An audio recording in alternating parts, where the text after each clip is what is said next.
যানজট আর অনিয়মে জর্জরিত রাজধানী ঢাকার সড়ক। ট্রাফিক আইন অমান্য করার প্রবণতা ঠেকিয়ে সড়কে শৃঙ্খলা ফেরাতে প্রযুক্তির সহায়তা নিচ্ছে ঢাকা মেট্রোপলিটন পুলিশ ডিএমপি।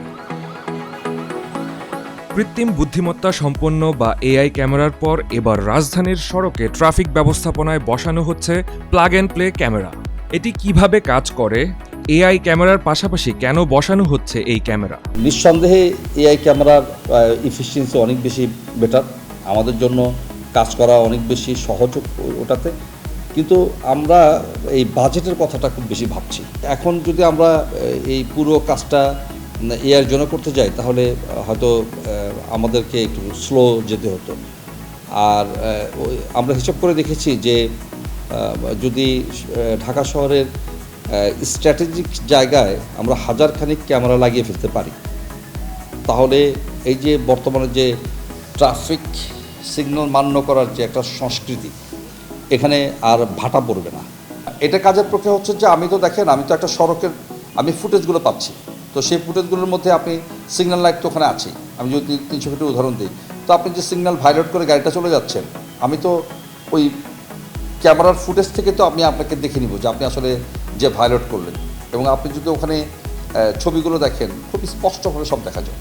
আমাদের এই ক্যামেরা যেগুলো আমরা বসাচ্ছি, এই ক্যামেরাগুলো আমরা মোরাললেস আমরা স্যাটিসফাইড প্রাইস অনুযায়ী। এই ক্যামেরার দাম তো আমাদের পড়ছে 12-14 হাজার, এটা নিশ্চয়ই 1 লাখ টাকার ক্যামেরার পারপাস সার্ভ করবে না, বাট আমরা মনে করি যে প্রাথমিকভাবে আমাদের চলবে। তো ওই মামলা ফুটেজগুলো এনে তখন আমরা ম্যানুয়ালি যে মামলাগুলো করতাম, অর্থাৎ ভিডিও মামলা যেভাবে করি, আমরা দেখে শুনে বুঝে যেটা আমরা শতভাগ নিশ্চিত হব, সেই ক্ষেত্রে আপনার ঠিকানায় তো আমরা চিঠি চলে যাবে। আর আপনার অথেন্টিক যে সেলফোন নাম্বার যে আপনি যেটা বিআরটিএকে দিয়েছেন, সেখানে তো আমরা মেসেজ পাঠিয়ে দিই।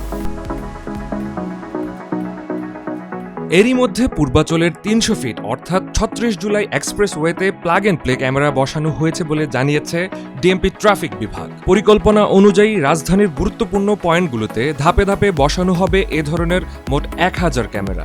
এই বিষয়টা হচ্ছে যে এটা তো অনলাইন কাজ করবে, আমরা তো এখানে ইন্টারনেট ব্যবহার করছি। আবার এটাকে যদি কোনো কারণে দেখি যে আমার ইন্টারনেটের সমস্যা হচ্ছে, তখন কিন্তু আমি আবার অফলাইনে চলে যেতে পারবো। আমার কিন্তু এই ক্যামেরাটার মধ্যে বহুত সুবিধা রয়েছে, আমি অনলাইন এবং অফলাইন দুভাবে কাজ করতে পারছি।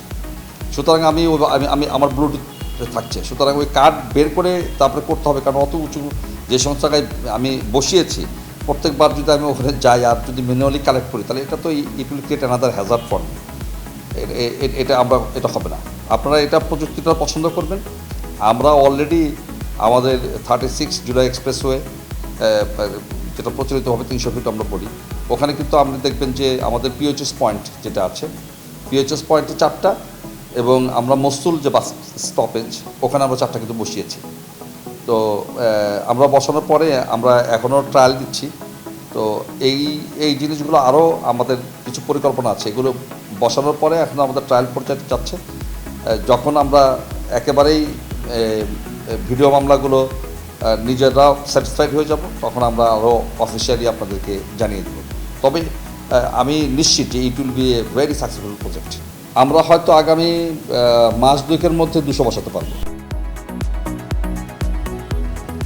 নিয়ম না মেনে হাইড্রোলিক হর্ন, অবৈধ হুটার ও অতিরিক্ত লাইট ব্যবহারকারীদের বিরুদ্ধে নিয়মিত অভিযান চালানো হচ্ছে বলেও জানিয়েছেন এই কর্মকর্তা।